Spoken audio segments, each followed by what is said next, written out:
Welcome to Aaron Mahnke's Cabinet of Curiosities, a production of iHeartRadio and Grim and Mild.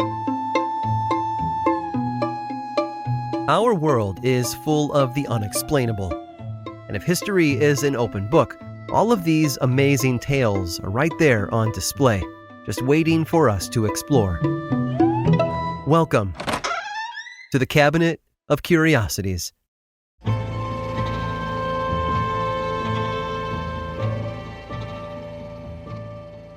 Folks, let's face it, we as a society do love a heartthrob. We have teen magazines, celebrity fan clubs, even GQ's Sexiest Man Alive.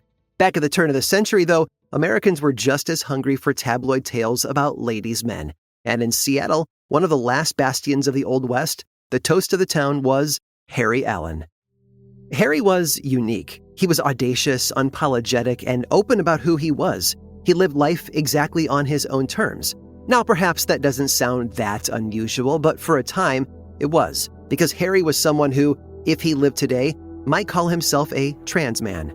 The Old West was a haven for people who didn't always fit into society back east. This went across the board, from rough-and-tumble mountain men to women who wanted to call their own shots. The freedom of the Old West was especially attractive to many queer people. While life on the frontier could be difficult, it was a lot easier to live the way they wanted. Survival was the most important order of the day, not gender roles, so the Old West was especially perfect for Harry Allen. Harry was born in 1882 to a family of poor ranchers working in Indiana. While initially his parents treated him as a girl and gave him a female name, it became pretty clear that Harry saw himself as a boy. His mother later recounted that from an early age, Harry didn't like to go along with the typical gender roles of the day. He wanted to wear trousers, not dresses, and he'd much rather ride horses and shoot guns than learn embroidery. He had no interest in all things that were mostly traditionally part of a woman's realm. Harry told a newspaper many years later that, "I did not like to be a girl. I did not feel like a girl and never did look like a girl. To Harry, he was always a boy." Soon after his family moved to the Seattle area, Harry formally changed his name to Harry Livingston. And while the name fit him much better, it didn't exactly last long. You see, Harry quickly became infamous as a pretty tough guy. He ran with some street gangs and committed petty theft. So once the name Harry Livingston had too many arrests attached to it, he changed it once more to Harry Allen. And while he still hung around the fringes in Seattle, Harry Allen started searching for legitimate work. He served stints as a bartender, a boxer, a longshoreman, a barber, even a cowboy. But he was also a fastidious dresser who always wore a silk hat, a tie, and carried a walking stick. And as a handsome young man, he quickly attracted a gaggle of female companions. Harry's background was common knowledge to his friends and his dates. But once the papers and the police caught wind, he became a target. He was arrested frequently for wearing quote-unquote male clothes, although there was no law against that. He was also often picked up for vagrancy, more air quotes there, a vague law that was commonly used to harass people outside the norm, or simply people the police did not like. That's not to say that he didn't sometimes come by those charges honestly. Harry still liked to fight and steal and occasionally bootleg. But in retrospect, it really feels like the cops and the papers had an agenda with Harry. Seattle was a boomtown at the time, with plenty of gambling, drinking, and a bustling red light district. Public reformers were casting the city as a den of sin. When Harry popped up, living openly as a man, he was everything these crusaders thought was wrong with the world, so they wanted to make an example of him. Soon, Harry's escapades became tabloid fodder. They reported when he drunkenly played the piano at a saloon, or when he broke up with his many girlfriends. More than one newspaper claimed several women ended their lives after he broke their hearts. Whether this was real or more tabloid sensationalism isn't clear, but the message was, Harry and everything he represented was dangerous. From 1900 to his death in 1922, Harry appears in the Seattle papers dozens of times. In most of those reports, the papers refused to call him by his preferred name, even when the article was about how he didn't want to be referred to as a woman. In fact, most of these stories weren't particularly newsworthy. For example, several of them are just the writer speculating why certain women with good parents were dating him. The true story was Harry Allen was a man who, although troubled, the stealing and fighting are a big hint there, he was mostly just trying to live a normal life, which at the time was a pretty extraordinary thing for him to do. The real story wasn't who he might have been, but who he was. And to the ladies of Seattle, well, they liked Harry a heck of a lot. And that, my friends, is all the news that's fit to print.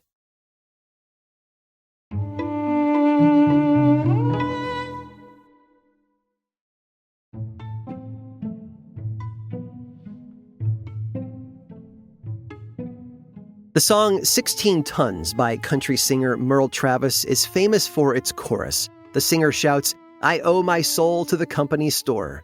Now, a modern audience might hear this and have no idea what he is talking about, and that could be by design. The song refers to a very dark and painful chapter in American history that has never truly been accounted for.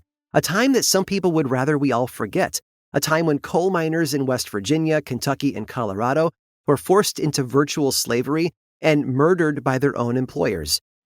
Naturally, I want to tell you about it, but to understand it, we need to go back in time and meet a man named Sid. Sheriff Sid Hatfield couldn't pinpoint when exactly it happened, but somehow slowly, from about 1890 to 1920, the coal companies had come to rule West Virginia. It was his job to protect these people, and he had failed. His community consisted mostly of coal miners who were forced to work deep underground in terrible conditions. If they weren't killed by cave-ins, they died a slow death from black lung. But it wasn't like they could just quit. The coal companies like Stone Mountain and Burnwell Coal, kept them in indentured servitude. In truth, that was the nice name for it, because it was actually just slavery. The coal miners had to rent their homes and their tools from the coal companies. They were paid a meager wage, but not in American dollars, in scrip, a company voucher that was redeemable only at the company store. The coal companies made sure that workers had just enough vouchers to buy food, but not enough to pay off their mounting debt from renting their homes and their tools. The workers tried to protest these conditions, of course, forming a union called the United Mine Workers, or UMW, but as soon as the companies got wind of this, they hired thugs from the Baldwin-Felts Detective Agency. Those thugs beat and killed several mine workers, driving them from their homes, running over their tents, and firing machine guns at them. Finally, Sheriff Hatfield had enough. The detectives claimed that they had the legal authority to protect the coal companies properly. But Hatfield knew that no one could possibly have the legal authority to do what these people were doing. So, in May of 1920, Hatfield, who, yes, was a relative of the Hatfields and McCoys feud, if you were wondering, gathered a posse, including the mayor of the town of Matewan in Mingo County, where the coal companies were located. They confronted a group of detectives from the Baldwin-Felts Detective Agency as they prepared to leave town via the local train station. These detectives insisted they had done nothing wrong, but Hatfield wouldn't let them leave town. Tempers escalated, no one would yield to the other, and suddenly a gun was drawn. Afterward, no one could tell exactly how it all went down, who fired first, who shot who, but when the smoke cleared, several Baldwin-Felts agents were dead, as was the mayor and multiple members of Hatfield's posse. Hatfield spent the next year desperately trying to find evidence to use against the coal companies. He wouldn't let the death of his allies go unpunished. But neither would the coal companies let the deaths of their agents go unanswered. In August of 1921, as Hatfield walked into the local courthouse, another bullet rang out, and he became the latest victim of the conflict. But his death galvanized the community. The members of the UMW rose up. Just a few days later, they marched across the county and assaulted the coal company's stronghold atop the local landmark known as Blair Mountain. Thousands of workers clashed with thousands of coal representatives.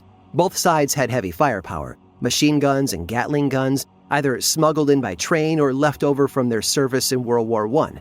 The workers tried to get up the mountain, but the coal companies kept them back with a steady stream of bullets.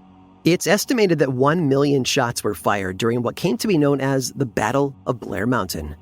Another local sheriff, though, Don Chafin, had always been a coal company crony. He actually arranged for small aircraft to drop makeshift bombs on the workers.